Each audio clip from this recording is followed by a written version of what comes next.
A finales del siglo XIX, México era un país lleno de desigualdad.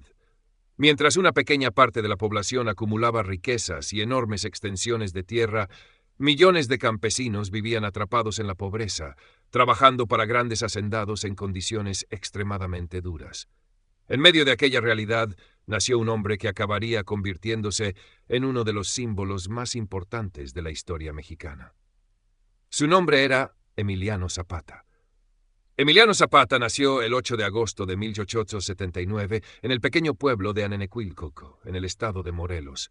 Su familia era humilde y trabajaba la tierra, como la mayoría de las personas de la zona. Desde niño aprendió a montar a caballo, cuidar animales y trabajar en el campo bajo el intenso sol mexicano. Pero también aprendió algo mucho más importante: la injusticia. Durante aquellos años, México estaba gobernado por Porfirio Díaz, quien llevaba décadas en el poder en un periodo conocido como el Porfiriato. Aunque el país parecía modernizarse con ferrocarriles, industrias y crecimiento económico, ese progreso no beneficiaba a la mayoría de la población.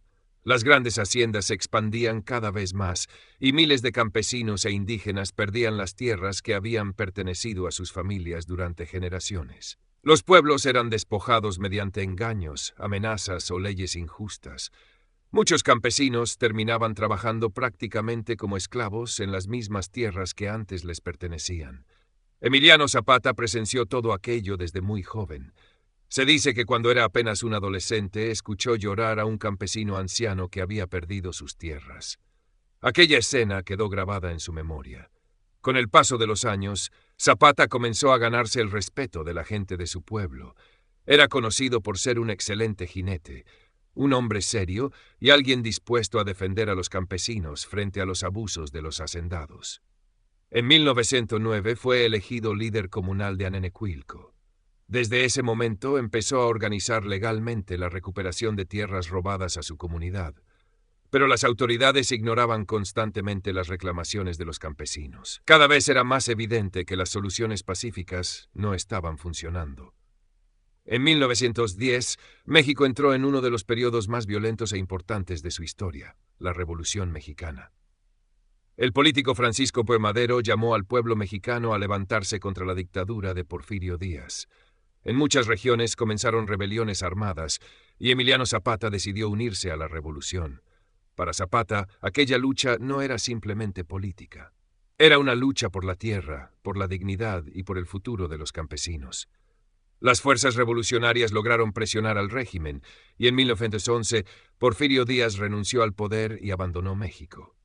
Muchos pensaron que los problemas habían terminado, pero Emiliano Zapata pronto descubrió que las promesas hechas a los campesinos no estaban siendo cumplidas.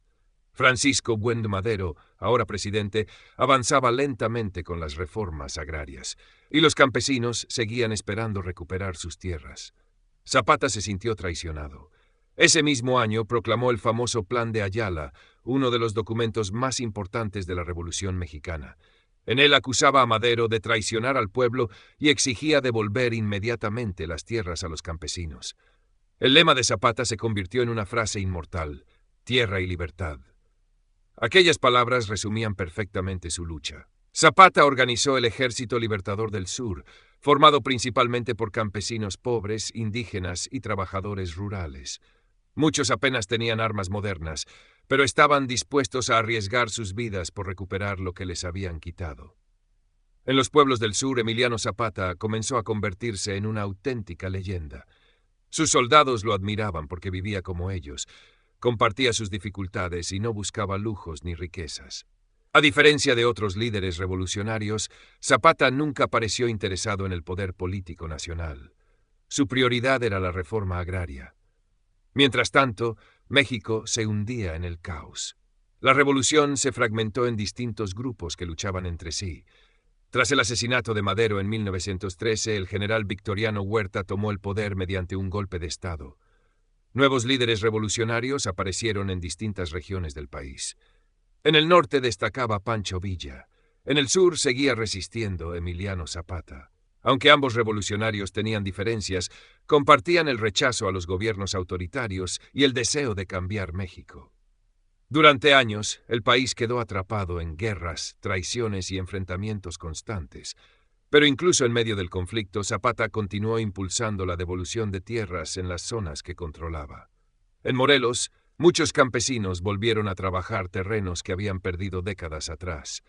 Para miles de personas pobres aquello representaba esperanza.